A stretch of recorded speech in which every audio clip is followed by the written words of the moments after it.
crucial source of evidence in any new appraisal of Africa's past are archaeological discoveries being made along the Niger near Timbuktu. The Niger has always been the lifeblood of this region, just as the Nile was to the eastern Sahara. Its waters provided fish and allowed agriculture to develop. The river was a long-distance trade route connecting the myriad communities along its banks. The Niger River rises in the hills of what was once the ancient kingdom of Fouta-Djallon, 150 miles from the West African coast. And but for a quirk of geology which caused the river to flow inland, the Niger would have been a very short river instead of one of the world's longest. Nearly 3,000 miles long, the river first flows north towards Timbuktu. It then curves eastward before turning southeast through Nigeria to the Atlantic Ocean.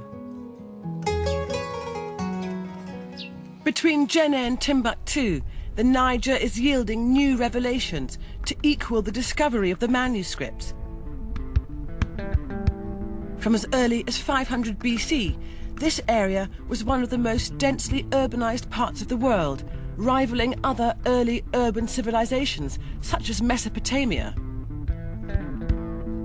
Doug Park is part of an American team that over recent years has extensively surveyed the region's wealth of archaeological sites.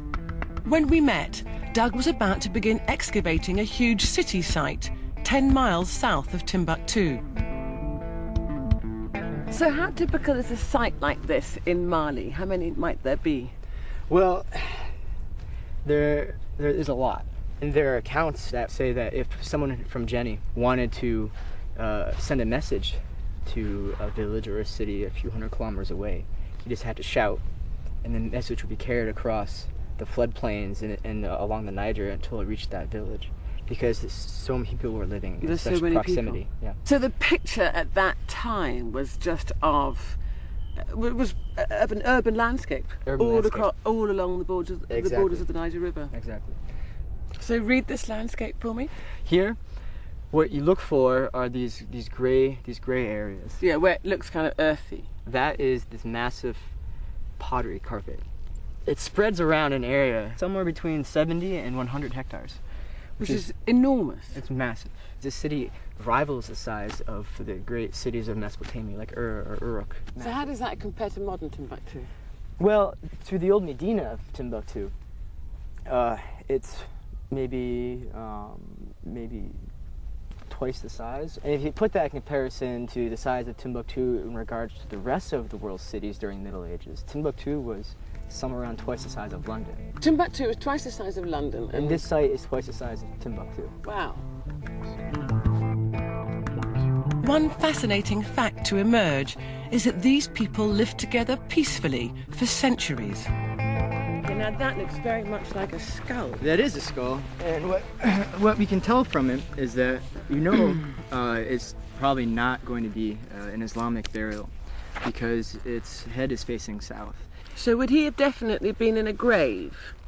Yeah, he was. You definitely can tell he was buried as opposed to fell there. Well, yeah, it's a good question. Fell in battle.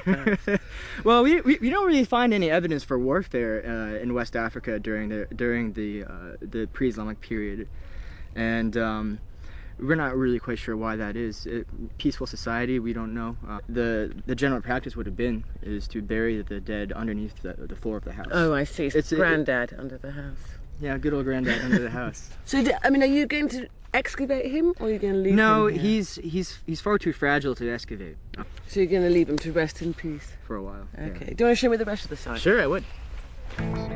These densely packed, interdependent communities each had a specific skill base. Some were farmers, others fishermen. There were potters and metalworkers. Their activities cleared forests that once covered this landscape. Some iron slag, and you see here, this is the byproduct of iron smelting. Now, if you could imagine, the amount of wood to make charcoal, amount of charcoal to fire the furnaces to melt the iron ore is an immense amount of wood. So there must have been trees. There must have been a lot of trees. Especially African hardwood trees, and you only have acacia now, and that's it. So, Could it be as a result of the smelting? Absolutely. Much of the pottery carpeting this site served the same purpose as our tin cans and plastic bags. Oh, look at this. This is a pestle. Oh, wow. Yeah. I've got one at home. Yeah. This one's pretty well Some made, things too. don't change. No, yeah, no, they absolutely. stay the same for the most part, at least some of the real basic stuff. So, I mean, we're getting... Oh, here, look, here's a grindstone here. As you see. These two are probably a pair, actually.